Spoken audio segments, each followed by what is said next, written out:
बिस्मिल्लाहिर्रहमानिर्रहीम। अस्सलाम वालेकुम नादरीन, आप यूट्यूब चैनल देख रहे हैं, मैं इमरान खान हूँ। नादरीन, सबसे पहले मुज़ाकरात की बात हमें करनी होगी जो अफ़गानिस्तान और पाकिस्तान के हुए हैं। पाकिस्तान में अमन होगा तो पाकिस्तान आगे बढ़ेगा, इस्तेहकाम आएगा, पाकिस्तान में मईशत बेहतर होगी। अगर अमन नहीं होगा तो फिर कुछ भी नहीं होगा। इमरान खान साहब ने एक फार्मूला दिया था और वो बार बार कह रहे थे कि आप अफ़गानिस्तान की हुकूमत के साथ मुज़ाकरात करें।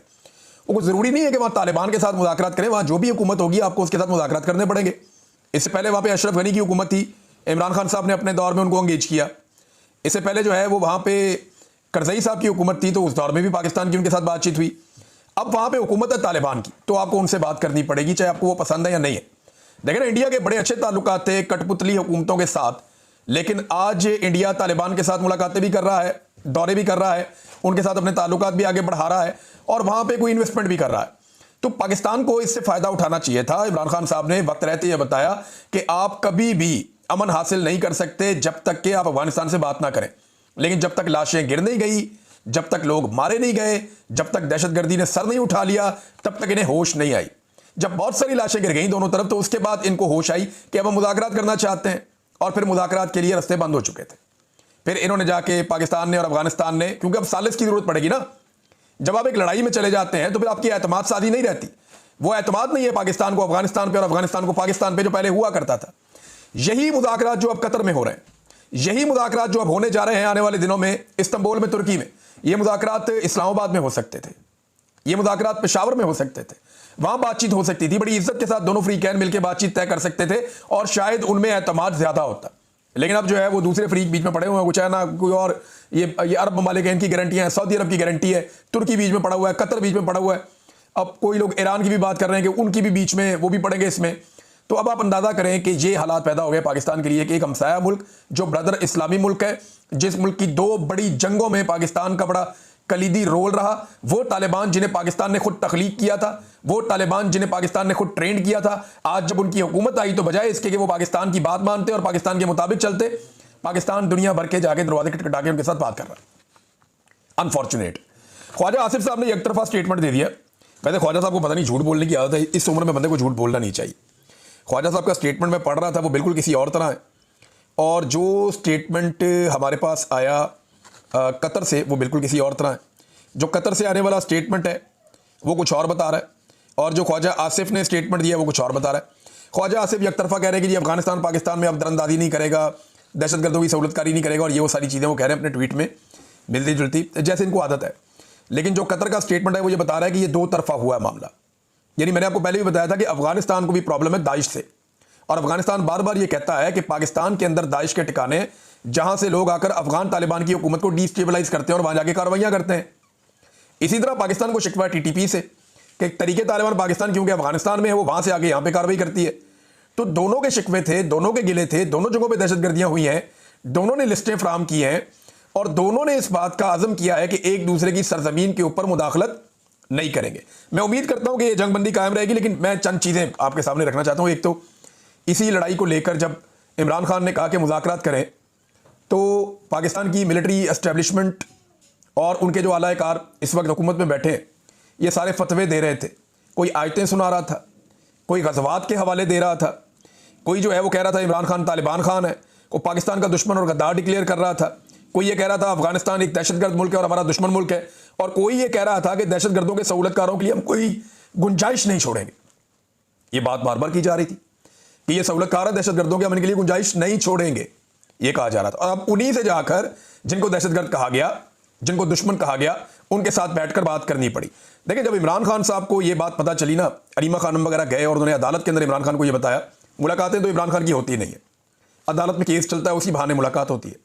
तो वहां जब इमरान खान साहब को यह बताया कि इतने फौजी अफसरान और जवान शहीद हो गए, तो इमरान खान साहब उठकर खड़े हो गए थे, और उन्होंने एक मरतबा नहीं लगभग 10 मरतबा इमरान खान साहब ने यह बात दोहराई कि अफगानिस्तान से रब्ता करो, अफगानिस्तान से बात करो, अफगानिस्तान से रब्ता करो। वो आदमी इस इलाके के डायनामिक्स को जानता है, उसे पता है कि यहां क्या चल रहा है, उसको आइडिया है कि इस लड़ाई को रोकना है। तो उसको रोकने का बेहतरीन तरीका यह है कि आप कबाइलियों को इन्वॉल्व करें, आप अफगानिस्तान की हुकूमत से बात करें, मकामी हुकूमत को अपने एतमाद में लें, और फिर मिलकर दहशतगर्दी को खत्म करें।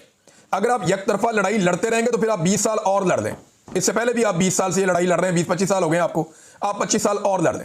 आपने 14,000 छोटे ऑपरेशंस किए हैं, आपने दर्जनों जो है बड़े ऑपरेशंस आपने किए, बहुत बड़ी तादाद में, अभी तक अमन नहीं आ सका।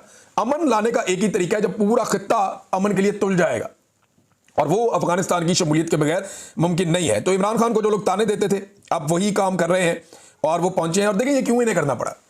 पहले तो ये लड़ाई को बढ़ाना चाह रहे थे, लड़ाई को बढ़ावा दे रहे थे। लड़ाई को बढ़ावा देने का मकसद ये था कि डोनाल्ड ट्रंप मुतवज्जे हो जाएगा। डोनाल्ड ट्रंप को हम बताएंगे, देखो आपको चाहिए था बगराम एयरबेस, तो देखिए हमने आपके लिए कितनी कुर्बानी दी है, कितना जोर लगाया, हम आपके लिए बात कर रहे हैं, हम अफगानियों को मार रहे हैं, हम हमले कर रहे हैं, हमने तो काम शुरू भी कर दिया है। ट्रंप साहब आप ये देखें, तो ट्रंप ने तवज्जो नहीं दी इनकी तरफ।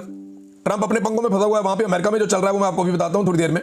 लेकिन ट्रंप ने जब ज्यादा तवज्जो नहीं दी और उसने ये कह दिया कि अमेरिका में बड़े काम है जिनमें मैं फंसा हुआ हूं, तो अफगानिस्तान और पाकिस्तान को बाद में देखूंगा, तो पाकिस्तान को एहसास हुआ कि जनाब ये तो फायदा ही कोई नहीं हो रहा, यानी खाया पिया कुछ नहीं और गिलास तोड़ा उसके भी पैसे 12 ने। तो इससे बचने के लिए पाकिस्तान ने कहा जी बात करो अब उनके साथ, इमरान खान ठीक कहता है। फिर इन्हें मुल्की मफाद याद आया, जब जाती मफाद नहीं निकला तो इन्हें मुल्की मफाद याद आया, जाके फिर उन्होंने अफगानिस्तान के साथ बातचीत की, जो बड़ी अच्छी बात, बहुत अच्छी बात है। सीज फायर कायम रहना चाहिए। देखें DGISPR जो है ना, वो 2 मकासद के तहत पेशावर गए थे। मैंने उनकी प्रेस कॉन्फ्रेंस जो सुनी है और जितनी उनकी प्रेस कॉन्फ्रेंस वायरल हुई, उससे 2 चीजें निकलती हैं। DGISPR के जो पेशावर का दौरा था अहमद शरीफ साहब का, उसके 2 मकासद थे। एक मकसद तो यह था कि जो ऑपरेशन हो रहा है खैबर पख्तूनख्वा में, इसकी मुखालफत बिल्कुल नहीं होनी चाहिए और इसके लिए राह हमवार की जाए। उन्होंने कहा जी अगर बातचीत करनी होती तो गज़वा बदर क्यों होता, यानी एक तो उन्होंने गज़वा की मिसाल दे दी इस मामले में, वहां कुफार के साथ जंग हो रही थी, ये लड़ाई और नौयत की है, ये आपकी अपने मुल्क के अंदर एक इंसर्जेंसी है जिसको आपने कंट्रोल करना है, टेक्निकल चीज़ें, तो उठा के उसको कुफार की और उस तरह की लड़ाइयों के साथ जोड़ दिया। गज़वा की मिसालें दी, आयात के हवाले हम पहले सुनते रहे बहुत सारे। तो एक तो ये था कि ऑपरेशन का माहौल जो है उसे फुल गर्म रखना है और जितनी भी मुखालिफ आवाज़ें हैं उनको जवाब देना, एक तो DGISPR का ये था। और दूसरा ये था कि सुहेल अफरीदी का रास्ता रोका जाए। तो दोनों महाजों पे DGISPR का मौक़िफ़ गलत साबित हो गया। पहला मौक़िफ़ सुहेल अफरीदी को वाज़े उन्होंने पैगाम दिया था कि हम ऐसी सूबाई हुकूमत को नहीं मानते। भाई आप होते कौन है कि आप नहीं मानते, आपकी ये औकात ही नहीं है, आपकी ये जुर्रत होनी ही नहीं चाहिए कि अवामी मुंतखब हुकूमत को आप कहें कि हम नहीं मानते। आपको मानना पड़ेगा क्योंकि आप एक सरकारी मुलाजिम है और आपको तनख्वाह देती है ये कौम, और आपने वही करना है जो आपको अवामी मुंतखब नुमाइंदे कहेंगे। लिहाजा DG साहब ने एक तो ये कहा जी कि इस वज़ीर आला को हम नहीं मानते दूसरे अल्फाज में, और वो वज़ीर आला फिर आ गया, आप माने या ना माने वो आ गया। दूसरी बात, वो मुज़ाकरात के बिल्कुल हमायती नहीं थे और अब हम देख रहे हैं कि 1 हफ्ते के अंदर अंदर वो टाइम आ गया कि मुज़ाकरात भी हो गए। तो 1 हफ्ते के अंदर DGISPR की जो प्रेस कॉन्फ्रेंस थी उनके दोनों नताइज निकल आए। 2 मकासद थे ना, एक तो जनाब ऑपरेशन, मुज़ाकरात नहीं होंगे ऑपरेशन होंगे, और दूसरा कि सुहेल अफरीदी CM नहीं बनेगा। दोनों ही काम हो गए, मुज़ाकरात भी हो गए, सुहेल अफरीदी CM भी बन गया। और वही ख्वाजा आसिफ खुद चल कर गया जो मुज़ाकरात का सबसे बड़ा मुखालिफ बन रहा था। तो इनका कोई नजरिया नहीं है, इन्हें जो एस्टेब्लिशमेंट कहती है ये आंखें बंद करके कर देते हैं। मैंने कल के वीलॉग में आपको बताया भी था, सुबह मैंने आपको बताया था वीलॉग में कि एस्टेब्लिशमेंट ने इनको ये कहा कि जो हम तुम्हें कहते हैं आंखें बंद करके करो, तुम्हारी हिफाजत हमारी रिस्पॉन्सिबिलिटी है। अमेरिका में क्या हो रहा है ये मैं आपको थोड़ा सा बताता हूं, लेकिन पहले एक और डेवलपमेंट है और ये बड़ी डेवलपमेंट है। ये जी सुहेल अफरीदी साहब ने एक कार्रवाई डाल दी है, अभी कुछ और कार्रवाइयां होने वाली है खैबर पख्तूनख्वा में, मैं आपको बताऊंगा आने वाले दिनों में। लेकिन उन्होंने एक बड़ा जरगा बुला लिया सुहेल अफरीदी ने। इससे पहले गंडापुर साहब के दौर में भी जरगा बुलाया गया था, लेकिन गंडापुर साहब जरगे के फैसलों पर अमल दरामद नहीं करवा सके थे और गंडापुर साहब चीज़ों को ज़रा टोन डाउन कर देते थे, नीचे ले जाते थे। अब सुहेल अफरीदी है और इनके आने से इसलिए मुखालफत की जा रही थी, अभी तक उन्होंने अपनी काबीना बनाई नहीं। तो मुझे ऐसा लगता है कि एस्टेब्लिशमेंट को सुहेल अफरीदी की इमरान खान से मुलाकात करवानी पड़ जाएगी। वजह यह है कि वो अपनी कैबिनेट ही अनाउंस नहीं कर रहे और इसका काफ़ी प्रेशर है निज़ाम के ऊपर।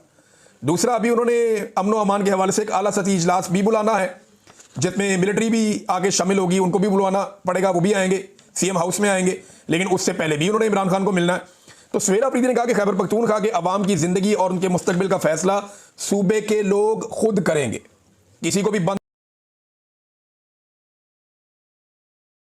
आला सतही इजलास भी बुलाना है जिसमें मिलिट्री भी आगे शामिल होगी, उनको भी बुलवाना पड़ेगा, वो भी आएंगे, CM हाउस में आएंगे, लेकिन उससे पहले भी उन्होंने इमरान खान को मिलना है। तो सुहेल अफरीदी ने कहा कि खैबर पख्तूनख्वा के अवाम की जिंदगी और उनके मुस्तकबिल का फैसला सूबे के लोग खुद करेंगे, किसी को भी बंद कमरों के फैसलों को अवाम पर मुसल्लत करने की इजाज़त नहीं दी जाएगी।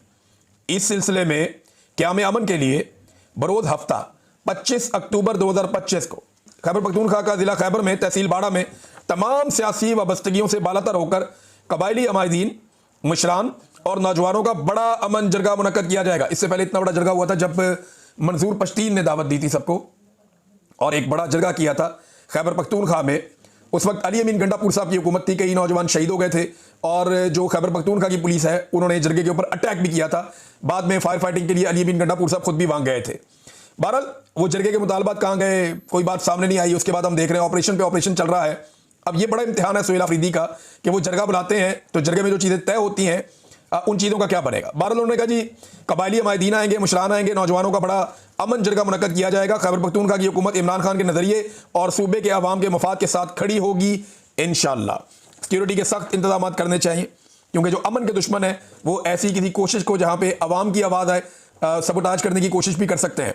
अब नाजरीन एक और चीज़ जो अमेरिका के हवाले से मैं आपके सामने रख देता हूँ कि डोनाल्ड ट्रंप जो दुनिया के अंदर एक चैंपियन बन रहे हैं और पूरी दुनिया के अंदर उनकी वाहवाकारी कर रहे हैं वो ममालिक जिन ममालिक में जमहूरियत नहीं है। आप गौर कीजिए ना, चापलूसी सिर्फ वो ममालिक कर रहे हैं जहां पे जमहूरियत नहीं है। पाकिस्तान फुल चापलूसी प्रोग्राम, इसी तरह इंडोनेशिया फुल चापलूसी प्रोग्राम, खुशामद प्रोग्राम। अरब ममालिक हमारे उनके पास तो वहां जमहूरियत नहीं है। तो हर तरफ से जहां पे भी डोनाल्ड ट्रंप की चापलूसी हो रही है वहां पे जमहूरियत कैसे है ये हम सब जानते हैं।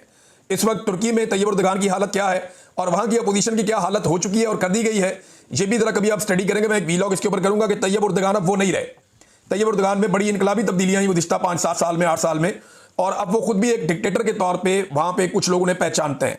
और तुर्की के अंदर दीगर पॉलिटिकल पार्टी को कैसे कुचला और दबाया गया है इस पे हम बाद में बात करेंगे। उर्दगान की जहां बहुत सारी खूबियां वहां कुछ खामियां भी पैदा हो गई हैं और लगातार जो ताकत होती है ना, जो एब्सोल्यूट पावर होती है, वो ये प्रॉब्लम्स पैदा कर देती है। इंसान है ना, नॉर्मल होता है, तो उसके साथ जब ऐसी चीजें होती हैं तो वो एबनॉर्मल हो भी जाता है।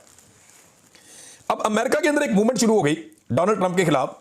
ये वैसे तो जून 2025 में शुरू हो गई थी, लेकिन ट्रंप आता है 2025 के शुरू में, तो पहले 5 महीनों के बाद उसके खिलाफ एक मूवमेंट शुरू हो जाता है।